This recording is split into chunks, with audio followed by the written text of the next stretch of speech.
Olá pessoal do 7º ano, mais um vídeo aqui que eu estou gravando para vocês, para a gente fazer uma rápida revisão aqui de algumas coisas que a gente estudou. Agora, com base na correção da atividade 2, a gente fez um tempinho atrás a correção da atividade 1, vamos fazer a 2 agora, tá? Então é essa atividade que eu mandei para vocês, que eu estou colocando aqui na tela para vocês, ó. Essa atividade aqui vocês conferem aí as respostas de vocês, tá? Foi sobre as características gerais dos seres vivos, a nutrição e a obtenção de energia. Então vieram aqui essas 4 questões para vocês fazerem. Então vamos direto ao ponto, vamos lá responder isso aí. Então vamos para a resolução das questões. A questão 1 dizia, direta, qual a importância dos nutrientes para os seres vivos, né? Então, quando a gente fala de nutriente, obviamente que a gente está falando de algo muito importante para o nosso corpo, e não só para nós seres humanos, mas para qualquer ser vivo, né? Mas para que servem os nutrientes? Então tem uma série de coisas que a gente pode falar que os nutrientes são importantes para os seres vivos. Eu listei algumas aqui.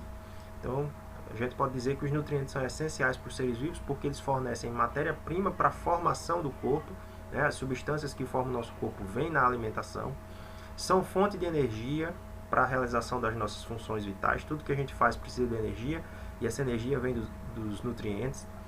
E também elas regulam vários processos importantes do nosso metabolismo, né?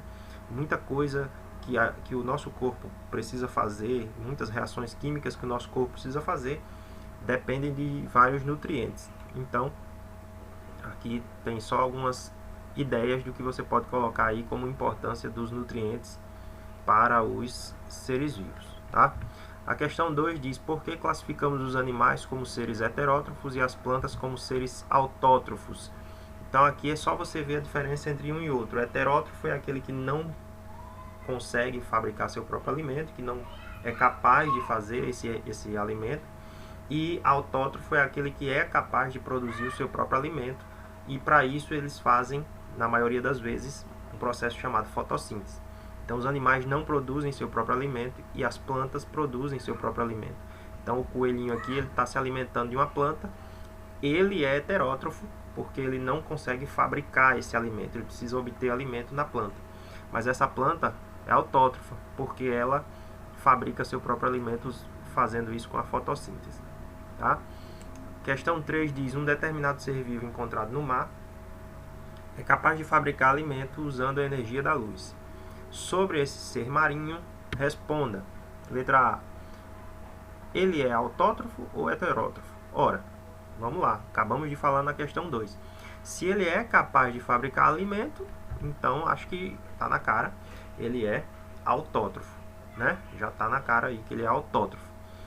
Não, como a questão não pediu para justificar, não justifiquei aqui, mas você claramente é só você dizer, se você quiser justificar, você pode dizer que é porque ele é capaz de fabricar alimento, né? E na letra B, como se chama o processo por meio do qual esse ser vivo produz o seu alimento? Ora, se ele faz isso usando a energia da luz, então ele está fazendo a famosa fotossíntese, né? Para quem não lembra, a fotossíntese é aquele processo em que os seres autótrofos produzem seu próprio alimento por meio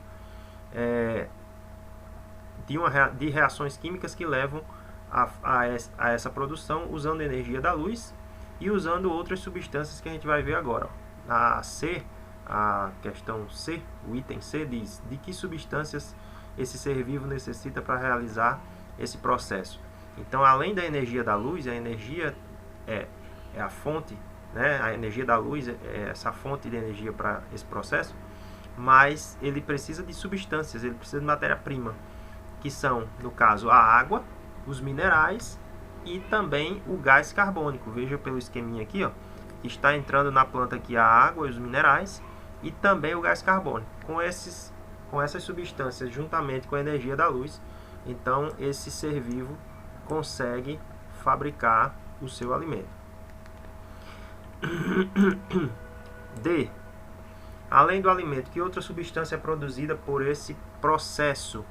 Veja pelo próprio esquema aqui, não tinha esse esquema aí, né? Mas você tinha um resumo aliás, esse esquema está no resumo, né? no resumo de vocês tem esse esquema. E veja que além do alimento, que aqui está representado pela glicose, você tem também o oxigênio, que é produzido por esses seres vivos. E qual é a importância dela para o ambiente? O oxigênio ele é fundamental porque a maioria dos seres vivos respira e, portanto, a maioria dos seres vivos depende do oxigênio para sobreviver. A produção de energia desses seres vivos depende do oxigênio. Tá? Questão 4. O tétano é uma doença provocada por uma bactéria que pode contaminar objetos como pregos, cacos de vidro, facas, tesouras, arames, etc. Quando uma pessoa se fere com algum desses objetos contaminados, a bactéria penetra, indo alojar-se por baixo da pele, onde não há oxigênio. Nessas condições, a bactéria se desenvolve e passa a liberar substâncias tóxicas que atingem o sistema nervoso, causando contrações musculares involuntárias, podendo levar à morte. Pelo que diz o texto, podemos classificar a bactéria do tétano como aeróbia ou como anaeróbia. Explico por quê. A gente viu essa diferença entre aeróbio e anaeróbio, a diferença entre seres vivos aeróbios e seres vivos anaeróbios. E perceba que o texto dá a dica aqui. O texto diz que essa bactéria se desenvolve onde não há oxigênio. Portanto, se ela consegue se desenvolver onde não tem oxigênio, ela não depende do oxigênio para se desenvolver, então ela é um ser vivo anaeróbio. Tá? Eu botei uma fotozinha aqui mostrando essa bactéria causadora do tétano, né? São várias aqui. Ela é um ser anaeróbio. Ela não depende do oxigênio para sobreviver. Tá, ok? Então, essa era a nossa atividade.